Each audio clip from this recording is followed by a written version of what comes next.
Hello, everyone. This is Kathy Barnette. Like you, I have been glued to the television, glued to social media, glued to the newspaper, watching the devastation, the absolute debacle that is taking place right now in Afghanistan. And let me tell you, I am sick.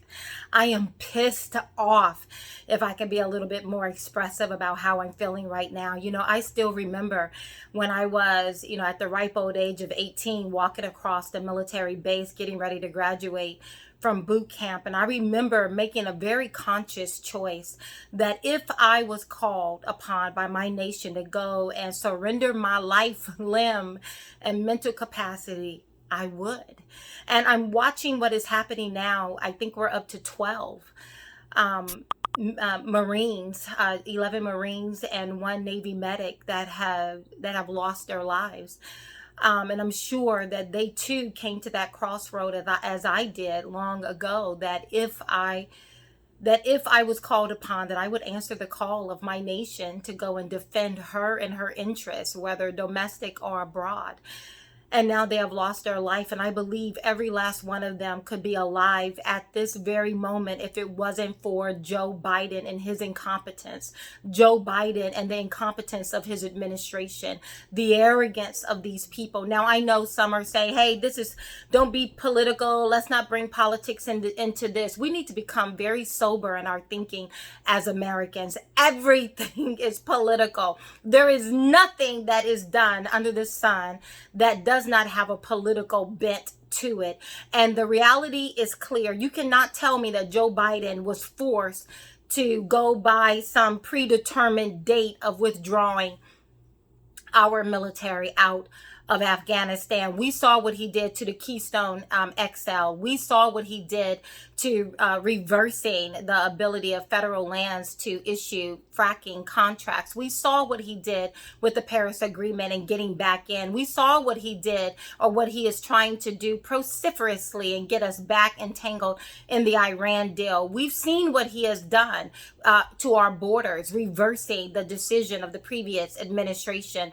Had he paid attention to the military intel, had he asked, from my understanding, he has done zero interagency investigation of finding out what would have been the cost on the American people, our interest and our goals in Afghanistan, if he just unilaterally started withdrawing our military from that area. From my understanding, he's done none of that. Those deaths and the deaths that are sure to come is 100% in his lap. And let me just also add, we as an American people, we owe those who are willing to lay their lives on the line for our interest, we owe them a great debt of gratitude. Now, I was always combat ready during my 10 years in the United States Army Reserves.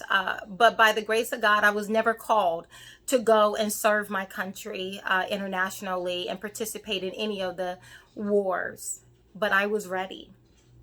And to those who are ready, and to those who have laid down their lives, and to those who have put themselves in harm's way, we as a nation owe them better than what this administration is doing. From the moment that I am recording this video right now, it's been almost 5 hours since the bombing at Abbey Gate, and Joe Biden has not said a word. No one from the White House has said a word. No one has taken a question. No one has come out to explain. No one has come out to tell us what needs to be done. This has been an unmitigated failure. If Joe Biden wanted to botch this exit out of Afghanistan, I can't think of one thing he would have done differently. Everything he has done is exactly what you would do if you want to botch the exit out of Afghanistan. We deserve better. Joe Biden needs to resign. One other thing. There are three interests. I know that we are so focused on what is happening right now, but as we begin to look forward, because at some point we got to start looking forward, because the world does not stand still. There are three things that I see that are huge at this moment. One is our interactions with our allies. Right now, China had an impromptu meeting with the Prime Minister of Vietnam right before Kamala got there. After that impromptu meeting, the Prime Minister put out a statement saying that they, in essence, have no allegiance to anyone except for themselves.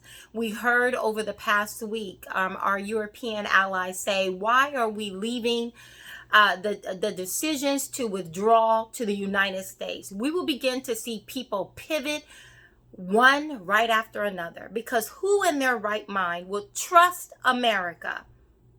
Trust America to lead the way when we have someone like Joe Biden at the helm. Secondly, we need to begin to start thinking very seriously about the counterterrorism that needs to be done. The counterterrorism that needs to be done with our own eyes and ears on the ground. The counterterrorism that needs to be done among our allies in the region. Again, do we really want to leave that in the hands of Joe Biden? He has proven to be incompetent to lead this nation. Joe Biden is a mirage of the leadership that we had once before. Here's another question that I'm hearing so many talking heads ask. Would things have been different under the previous administration? Yes. And any reasonable, rational individual who would compare and contrast what we had in the previous administration and what we have today, an honest person who is looking at it would also say unequivocally that the situation we find ourselves in today would be radically different. Let's not forget Daddy. Let's not forget Soleimani. Let's not forget what the previous administration did when the Syrian government gassed her own people. Let's not pretend that we are talking about apples and apples when we compare and contrast the previous administration to this current administration. Things would have been different. I am 100% certain of that. And third, I know we need to get our people out of there. How do we do that? Why is Joe Biden so tied to getting us out by the end of August? Why in the world did he trust the Taliban to protect our interests?